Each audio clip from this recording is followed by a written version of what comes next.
नमस्कार दोस्तों, आपका स्वागत है अपनी यूट्यूब चैनल पीएफपी में। आज हम इन्फोसिस के बारे में चर्चा करने वाले हैं। स्टॉक पिछले कुछ दिनों से हमें कंटिन्यूसली नीचे आता हुआ नजर आता है, तो ऐसी सिचुएशन में एज ए रिटेलर हमें क्या करना चाहिए, इसके बारे में आज हम चर्चा करने वाले हैं।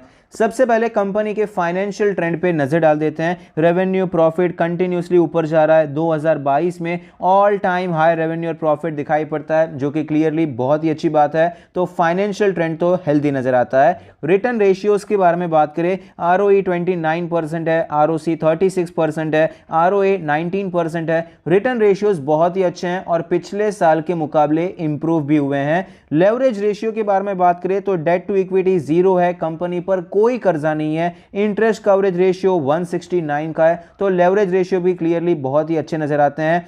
शेयर होल्डिंग पैटर्न के बारे में बात करें, टोटल प्रमोटर होल्डिंग है 13.11%, जिसमें से कुछ भी प्लेज नहीं है। Mutual fund 15%, other DII 13%, FII 31%, retail and other category में 27% की हिस्सेदारी नजर आती है। Share holding pattern overall decent कहेंगे। प्रमोटर की होल्डिंग काफी ज्यादा कम है, लेकिन अच्छी बात यह है कि जो नॉन प्रमोटर होल्डिंग है उसमें सिर्फ रिटेलर्स नहीं है, इंस्टीट्यूशंस का तगड़ा इंटरेस्ट आपको नजर आता है। अब रीसेंट ट्रेंड के बारे में बात करें तो म्यूचुअल फंड, अदर DII अपना स्टेक बढ़ा रहे हैं। FIS का स्टेक हमें कम होता हुआ नजर आता है।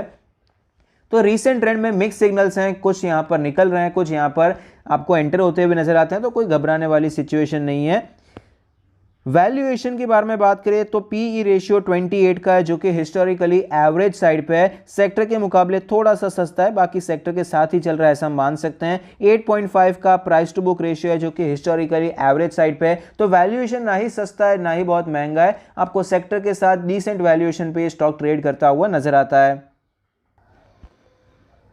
स्टॉक के चार्ट पर हमें क्लियरली पता चलता है कि 1900 के लेवल से स्टॉक में गिरावट देखने को मिली। 1400 का level as a strong support नजर आया, वहां से स्टॉक में रिकवरी आई। ऑलमोस्ट 1700 तक स्टॉक गया, लेकिन वापस गिरावट देखने को मिल रही है और फिलहाल ये स्टॉक हमें 1500 के करीब ट्रेड करता हुआ नजर आता है। स्टॉक अपने सारे मूविंग एवरेज के नीचे आ चुका है। डेली RSI 37 का लेवल है, तो क्लियरली मोमेंटम फिलहाल नीचे के साइड पे है। इंपॉर्टेंट लेवल्स के बारे में बात करें, अगर हम सपोर्ट और रेजिस्टेंस निकालने जाएंगे तो हमारा जो डेली चार्ट पे सबसे पहले सपोर्ट नजर आता है 1480 से करके 1500 का जोन एक अच्छा सपोर्ट नजर आता है। रेजिस्टेंस के बारे में बात करें, अप्रोक्सीमेटली 1600 के करीब हमें रेजिस्टेंस नजर आता है, क्योंकि यहीं से स्टॉक में गिरावट देखने को मिली और यहां पर रिटेस्ट करके स्टॉक वापस हमें नीचे आता हुआ नजर आया। तो ये तो हो गया डेली चार्ट का लेवल। अगर हम वीकली चार्ट पर चलते हैं तो वीकली चार्ट पर हमारा जो सपोर्ट है वो तो सेम रहेगा, लेकिन रेजिस्टेंस आपको ऊपर शिफ्ट होता हुआ नजर आता है। 1680 का लेवल हो जाता है, यहां से स्टॉक में गिरावट हुई और यहां पर सपोर्ट आप देख सकते हैं किस प्रकार से नजर आता है, क्योंकि स्टॉक में रैली देखने को मिली, यहां पर टेस्ट किया, फिर स्टॉक ऊपर गया था। तो ये लेवल एक अच्छे सपोर्ट की तरह काम करेगा। इस रैली का 50% के आसपास का रिट्रेसमेंट भी नजर आता है, यहीं से आपको एक शार्प गिरावट देखने को मिली थी, तो इस हिसाब से भी ये लेवल एक अच्छे सपोर्ट की तरह काम कर सकता है। अब मंथली चार्ट पे चलते हैं। मंथली चार्ट पे अगर आप पिक्चर देखने जाएंगे लॉन्ग टर्म में, तो ऑफ कोर्स स्टॉक ने अच्छे रिटर्न्स बनाकर दिए हैं। मल्टी बैगर स्टॉक रहा है, उसमें कोई डाउट नहीं है, लेकिन फिलहाल आप देख पाएंगे स्टॉक पे किस प्रकार से आपको ट्रेड करता हुआ नजर आता है। यहां पर स्टॉक का 1700 का लेवल बहुत ही अच्छा लेवल था, सपोर्ट का लेवल था, लेकिन एक प्रॉपर ब्रेकडाउन आपको मंथली चार्ट पे नजर आता है। और उसके बाद फिलहाल यहां पर एक W पैटर्न देखने को मिला, W पैटर्न का ब्रेकआउट होता हुआ भी नजर आया, लेकिन वो ब्रेकआउट फेल होने के कगार पर है। ऑलमोस्ट इसके लो के आसपास पहुंच चुका है, सस्टेन कर जाता है, रिकवर हो जाता है, अच्छी बात है, लेकिन अगर ये लो आपको टूटता हुआ नजर आता है, लास्ट महीने का लो अगर टूट जाता है, तो ब्रेकआउट फेल होता हुआ नजर आएगा और स्टॉक वापस वीक हो सकता है। और स्टॉक में फिलहाल यहां पर रेजिस्टेंस किस लेवल से लिया है, वहीं से लिया है जहां से आपको ये प्रीवियस ब्रेकडाउन देखने को मिला था, तो यहां से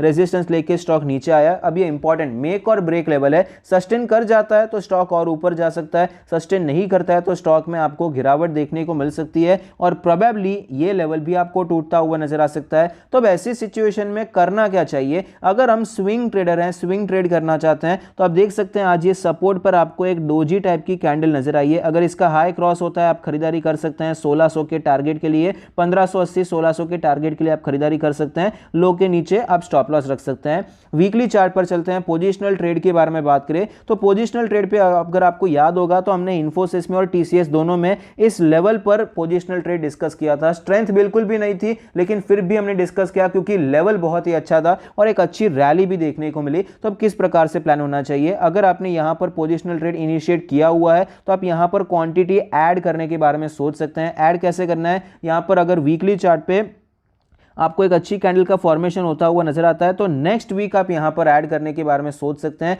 इसी वीक ऐड करना मैं आपको इतना ज़्यादा सजेस्ट नहीं करूंगा, क्योंकि स्टॉक में जो गिरावट हुई है थोड़ा सा कंफर्मेशन हमें मिलना चाहिए। या तो स्टॉक यहां पर कुछ इस प्रकार से ट्रेड करके ऊपर जाता हुआ नजर आए, 1550 का लेवल भी एक आपको यहां पर एक क्रॉस होता हुआ नजर आता है, तो एक स्ट्रेंथ का कंफर्मेशन हमें मिल सकता है। तो पोजिशनल ट्रेड के लिए इस हफ्ते काम करने से अच्छा है ये कैंडल क्लोज होने देनी चाहिए। एक कैंडल अगर क्लोज हो जाती है, एक बार कैसी कैंडल बनती है, अभी तो पहला दिन है, उसके हाई के ऊपर हम खरीदारी करने के बारे में सोच सकते हैं, क्वांटिटी ऐड कर सकते हैं, ये एक हो सकता है। बाकी अगर आपने पोजिशनल ट्रेड किया ही नहीं है इन्फोसिस में, यहां पर एंटर नहीं हुए हैं, फ्रेश एंट्री करना चाहते हैं तो भी 50% की क्वांटिटी यहां पर प्लान कर सकते हैं। सेम स्ट्रैटेजी रहेगा, ये हफ्ता जाने दीजिए, नेक्स्ट हफ्ते हाई के ऊपर खरीदारी करेंगे, उस हिसाब से हमारा पोजिशनल ट्रेड का इन्फोसिस में प्लान हो सकता है। क्योंकि अच्छा लेवल है, ऐसा नहीं है कि ये लेवल बहुत ही खराब है, अच्छा लेवल है, क्योंकि यहां से आपको ये ब्रेकआउट देखने को मिला था। तो यहां पर रिटेस्ट करके स्टॉक अगर ऊपर जाता है तो स्टॉक एक अच्छा परफॉर्मेंस दे सकता है, लेकिन अगर ये लेवल टूट जाता है तो स्टॉक वापस साइडवेज हो सकता है या फिर धीरे धीरे आपको